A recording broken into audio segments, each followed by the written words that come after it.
दिलजीत दोसांझ ना कि इस समय के सबसे बड़े पंजाबी आर्टिस्ट हैं बट आर्ग्यूबली इंडिया के सबसे बड़े ग्लोबल आर्टिस्ट हैं। वो मोस्ट लाइकेबल सिंगर हैं, एक्टर हैं, फैशन आइकॉन हैं और इंटरनेट सेंसेशन भी है। हाल ही में दिलजीत दोसांझ के दिल्लुमिनाटी कॉन्सर्ट की चर्चा इंटरनेट पे जोरों शोरों से चल रही है, जिसकी टिकट्स 60 सेकेंड्स में पूरी की पूरी सोल्ड आउट हो गई।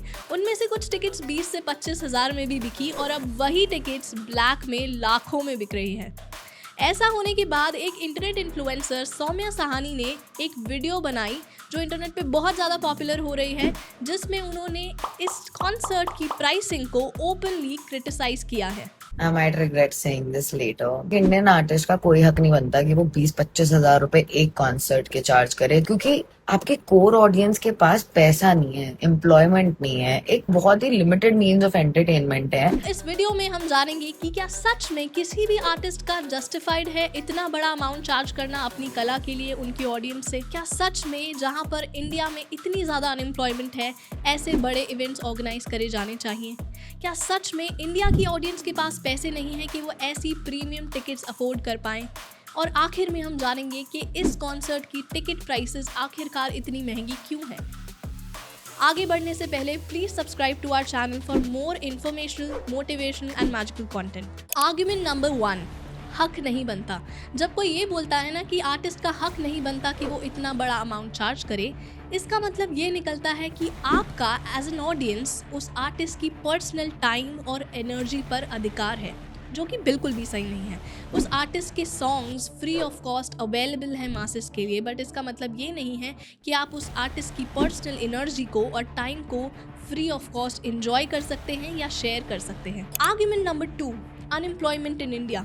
जो लोग ये कहते हैं कि इंडिया में इतनी ज़्यादा अनएम्प्लॉयमेंट है बट उसके बावजूद भी India is one of the largest consumers of iPhone, क्या किसी के पास इसका जवाब है? क्योंकि ना this point is not about unemployment. This is not about affordability. This is about choice, which brings me to my next point. Entertainment is not a necessity. Entertainment is luxury.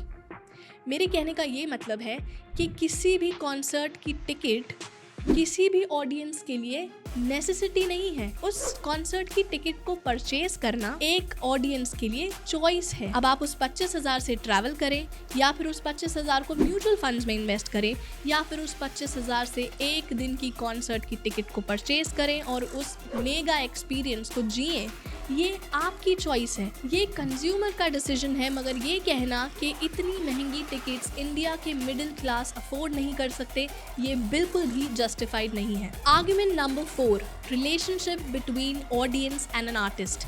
जब कोई ये कहता है कि हमने ही इस आर्टिस्ट को बनाया है, तो ये बात मैं आपको बता दूं कि एक आर्टिस्ट अपना एक प्रोडक्ट क्रिएट करता है या आपको सर्विसेज देता है, आपको एंटरटेन करता है अपनी कला से, और ऑडियंस को अगर वो प्रोडक्ट पसंद आता है तो वो उसे प्यार करती है, अप्रिशिएट करती है, लाइक करती है, सब्सक्राइब करती है, प्रेज करती है। ये आर्टिस्ट और ऑडियंस के बीच में प्योरली गिव एंड टेक का रिलेशनशिप होता है। अगर ऑडियंस को उनका प्रोडक्ट पसंद नहीं भी आता तो वो डिसलाइक करती है, वो उसको डिग्रेड करती है, डीमोटिवेट भी करती है। अगर कोई ऑडियंस आर्टिस्ट को प्यार कर रही है तो वो उसके ऊपर एहसान नहीं कर रही, क्योंकि ये आर्टिस्ट ने अपनी मेहनत करके, अपना खून पसीना बहा के आपके लिए एक प्रोडक्ट क्रिएट किया है। अगर आपको वो पसंद आता है, आप उसे प्यार करते हैं।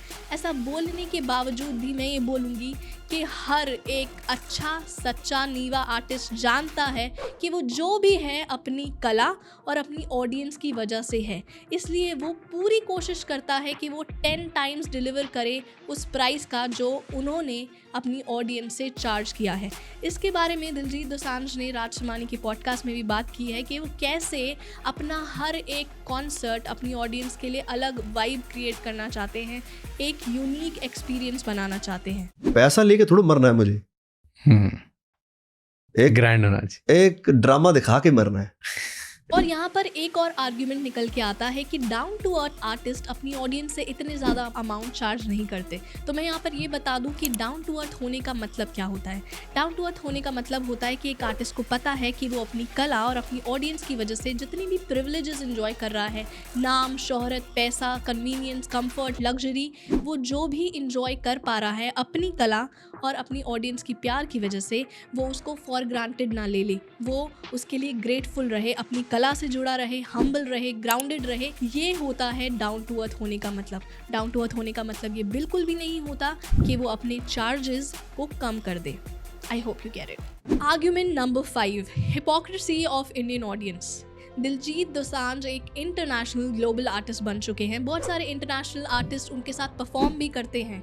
यही नहीं, जब बाकी इंटरनेशनल आर्टिस्ट इंडिया आते हैं तो इंडिया की ऑडियंस ज़ोरों शोरों से क्रेजी तरीके से पार्टिसिपेट करती है, उनके इवेंट्स को अटेंड करती है, उनकी टिकट्स परचेज करके उनके इवेंट्स को एक्सपीरियंस करने जाती है। और यही नहीं, ये भी होता है कि इंडियन ऑडियंस खुद पैसे भर कर ट्रैवल करके, वीज़ा, फ्लाइट टिकट्स बुक करके अपने ही खर्चे पर बाहर ट्रैवल करती है और टेलर स्विफ्ट जैसे और बाकी इंटरनेशनल सिंगर्स के कॉन्सर्ट्स अटेंड करती है। मगर जब खुद के देश का एक इंटरनेशनल ग्लोबल आर्टिस्ट इंडिया में परफॉर्म कर रहा है तो उसको क्रिटिसाइज करना कहाँ तक सही है? क्या ये इंडियन ऑडियंस की हिपोक्रेसी नहीं है? उनको क्रिटिसाइज करने की बजाय अप्रिशिएट करना चाहिए, प्रेज करना चाहिए कि एक इंडियन आर्टिस्ट ने अपनी ब्रांड वैल्यू इतनी ज्यादा बड़ी क्रिएट करी है कि वो ऐसा कर पा रहा है। और अब हम ये समझेंगे कि एक कॉन्सर्ट की प्राइसेस इतनी ज्यादा महंगी क्यों होती हैं।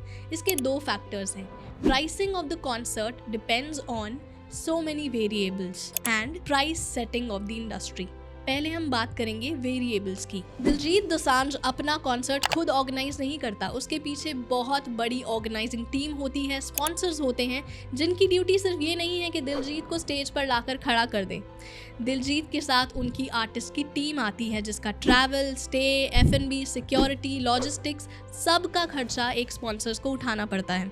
और एक कॉन्सर्ट एक आर्टिस्ट की टीम से नहीं बनता, एक कॉन्सर्ट स्टेडियम और उसके मैनेजमेंट से बनता है, जिसमें आता है logistics, security, licensing, hospitality, marketing, branding, बहुत सारी चीज़ें इन्वॉल्व होती हैं। लोकल पुलिस इन्वॉल्व होती है, लोकल गवर्नमेंट ऑफिशियल्स इन्वॉल्व होते हैं और इसके साथ साथ on the day of execution बहुत बड़ा इंफ्रास्ट्रक्चर इन्वॉल्व होता है, जिसकी lights, camera, sound setups, pyro, electricity backup, engineers, instruments and न जाने कितनी सारी चीज़ें जो बैक स्टेज पर हमें चाहिए होती हैं। और ये अपने आप में ऑर्गेनाइजिंग टीम के लिए बहुत बड़ी इन्वेस्टमेंट है। और क्योंकि ये कोई चैरिटी इवेंट नहीं है तो ऑब्वियसली ऑर्गेनाइजिंग टीम इसमें अपना मार्कअप लेकर भी चलती है, इसमें अपने प्रॉफिट मार्जिन भी ऐड करती है। तो बस मैं इतना ही कहना चाहूंगी कि जो लोग सौम्या बहन की बातों पर अग्री करते हैं, मैं उनसे कहूंगी कि जब आपके पास नैनो खरीदने के पैसे हो ना तो रॉल्स रॉयस पर नजर ना डालें। ऐसा कहकर मैं नैनो की बेइज्जती नहीं कर रही हूँ, क्योंकि नैनो हमारी कंट्री की one of the most reliable company का प्रोडक्ट है और वो भी अपनी जगह सही है।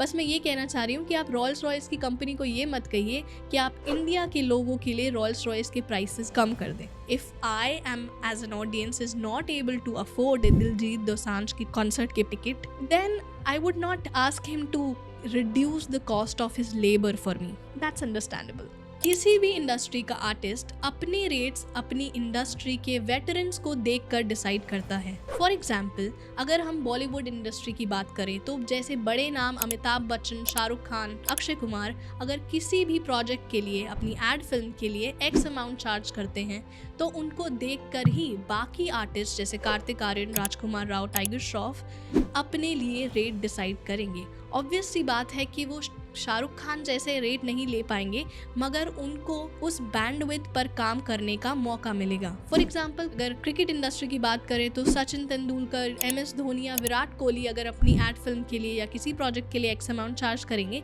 तो सूर्य कुमार यादव जैसे प्लेयर्स ये सोचेंगे कि शायद अगर मुझे उनके जितना नहीं मिल सकता, उससे 1 पायदान 2 पायदान कम मिल सकता है, मगर उनके पास एक बैंडविड्थ होगा अपने रेट्स को डिफाइन करने का। यही ट्रेंड चलता है हर इंडस्ट्री में। इसलिए जो इंडस्ट्री में सबसे ज़्यादा फेमस है, सबसे ज़्यादा बड़ा है, सबसे ज़्यादा वैल्यूड और लव्ड है, ये उसकी ड्यूटी बनती है कि वो अपनी इंडस्ट्री के लिए प्राइसेस सेट करे। अगर वो ही कम अमाउंट पर चार्ज करेगा तो पूरी की पूरी इंडस्ट्री की हायरार्की खराब हो जाएगी, वो इंडस्ट्री फ्लरिश नहीं कर पाएगी और बाकी आर्टिस्ट भी पैसे नहीं कमा पाएंगे। अगर एक बहुत बड़ा आर्टिस्ट जो ग्लोबल आइकॉन बन चुका है, वो वर्ल्ड वाइड फेमस है, लव्ड है, अगर वो अपने परफॉर्मेंस के लिए 10 करोड़ चार्ज करेगा तो ही बादशाह जैसे लोग अपनी परफॉर्मेंस के लिए, जो कि दिलजीत के फैन है, 5 करोड़ चार्ज करेंगे। तो ही नेहा कक्कड़ जैसे सिंगर्स अपनी परफॉर्मेंस के लिए 1 करोड़ या 2 करोड़ चार्ज करेंगे। तो ही उसको देखकर बाकी इंटरनेट फेमस सेंसेशंस लाइक सनम बैंड और बाकी बैंड्स एक्स अमाउंट चार्ज करेंगे, और उसको देखकर दिल्ली के या फिर रीजनल आर्टिस्ट अपना अमाउंट चार्ज करेंगे। This is not just applies to famous people but this applies to the entire industry, कि जो उस इंडस्ट्री में सबसे ज्यादा सक्सेसफुल है वो उस इंडस्ट्री के लिए पायदान सेट करता है। Now we come to the last part of the segment, जिसमें हम समझेंगे क्या सच में दिलजीत डिजर्व करते हैं अपने आप को इतनी प्रीमियम तरीके से पोजीशन करना। जहां पर इंडियन स्पेस में ग्लोबली कोई भी ऐसा आर्टिस्ट नहीं था जिसका इतना बड़ा फैन बेस था, but then enters Diljit Dosanjh. उन्होंने अपनी 20 से 25 साल की जर्नी में खून पसीने की मेहनत से अपने आप को इतना बड़ा किया है, ऐसे पोजीशन किया है कि वो इंडिया के पहले आर्टिस्ट बने जो कोचेला जैसे बड़े फेस्टिवल में जाकर इंडिया की रीजनल लैंग्वेज को और कल्चर को रिप्रेजेंट करके आए। पंजाबी आगा कोचेला। वो जिमी फैलन जैसे इंटरनेशनल टॉक शोज में भी परफॉर्म कर चुके हैं। Please welcome the biggest Punjabi artist on the planet, Diljit Dosanjh. और हाल ही में उन्होंने 54,000 की कैपेसिटी वाला स्टेडियम को सोल्ड आउट कर दिया, जो कि बहुत बड़ी बात है किसी भी आर्टिस्ट के लिए। ऐसी चीज़ें डिटरमाइन करती हैं उस आर्टिस्ट की लाइकेबिलिटी और कैपेसिटी एज अ परफॉर्मर।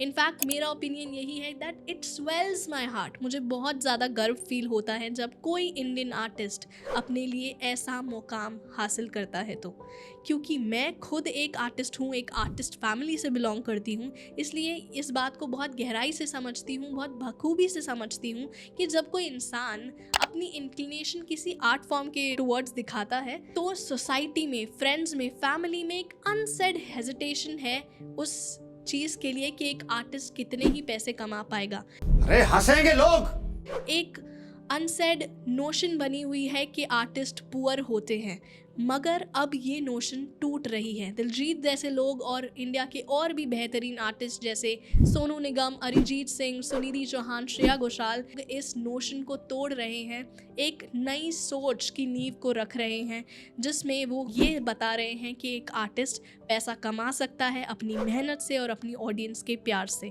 इस पूरी वीडियो का सार यही है that as an audience we should give the artist the flexibility to position themselves the way they wanted. Obviously अगर वो डिजर्व करते हैं तभी अपने आप को वो ऐसे पोजीशन कर पाएंगे। मैं ऐसा नहीं कह रही कि वो जैसे भी चाहें अपने आप को पोजीशन कर लें, अगर वो डिजर्व करते हैं वो तभी पोजीशन कर पाएंगे।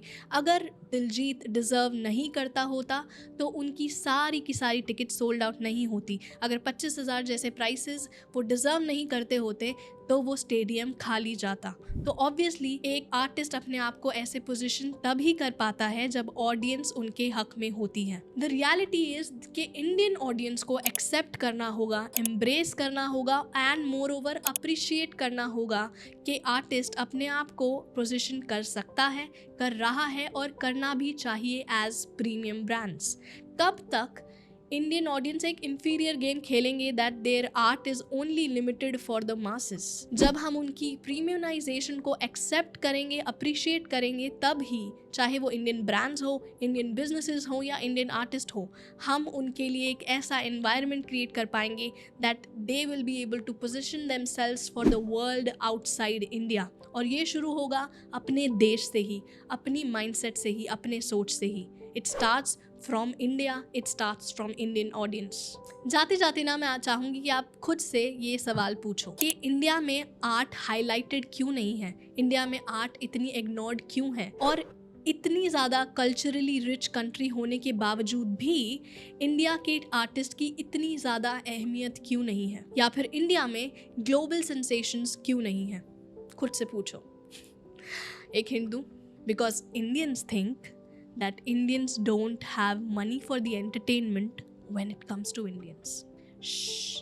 Well everybody, I really hope कि आपको इस वीडियो में से वैल्यू मिली हो, और do let me know in the comment section below क्या आप अभी भी इस आर्ग्यूमेंट को क्रिटिसाइज करते हैं? आपको अभी भी लगता है कि इतनी ज़्यादा टिकट प्राइसेस वैलिड नहीं है, जस्टिफाइड नहीं है? Do let me know in the comment section below and also please subscribe to our channel because you will see a lot of motivational content, information content and magical content, because you are watching India's first magical podcast, Hocus Pocus with Anchal, and I will see you again on every Thursday and Saturday 7 p.m.